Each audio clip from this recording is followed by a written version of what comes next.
I woke up at 4:19 a.m. on June 16th in Sedona, Arizona, in order to ride a hot air balloon with Northern Light Balloon Expeditions with my family to start off our vacation. After our balloon got fired up, we got on and experienced the beauty of flying in the air while the sun was rising. It was an absolutely amazing experience. Later on that day, we hiked a bit by Cathedral Rock, home to the first cacti I'd seen in a while. And that evening, after a lot of driving, we walked to the south rim of the Grand Canyon at sunset, which was, of course, beautiful.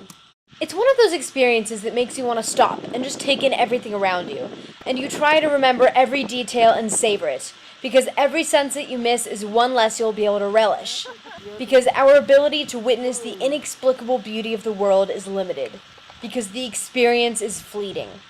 The next day, we walked by the Grand Canyon once more on a trail with an unknown agenda.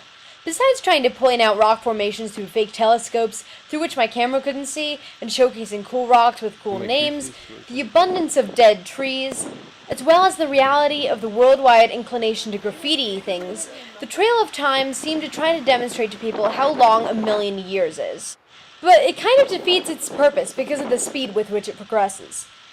It starts going back in time by 1 year increments, 36, 37, 38, but then they tried to speed it up, 120, 130, 140, and then they suddenly try to go by hundreds, 200, 300, 400. This logarithmic progression continues, going up by thousands, tens of thousands, and even hundreds of thousands.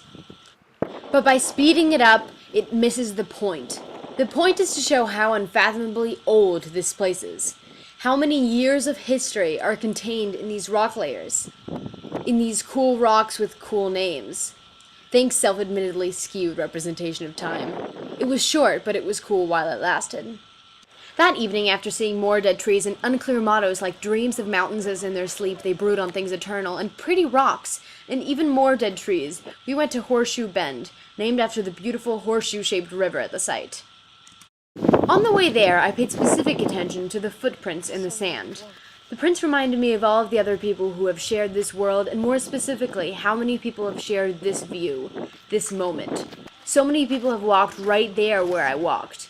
Together, the prints show our shared experience, but what we have to remember as well is that each footprint belongs to someone. Each print is someone's path. The prints illustrate our individuality as well as our togetherness. And I think that's beautiful. DFTV!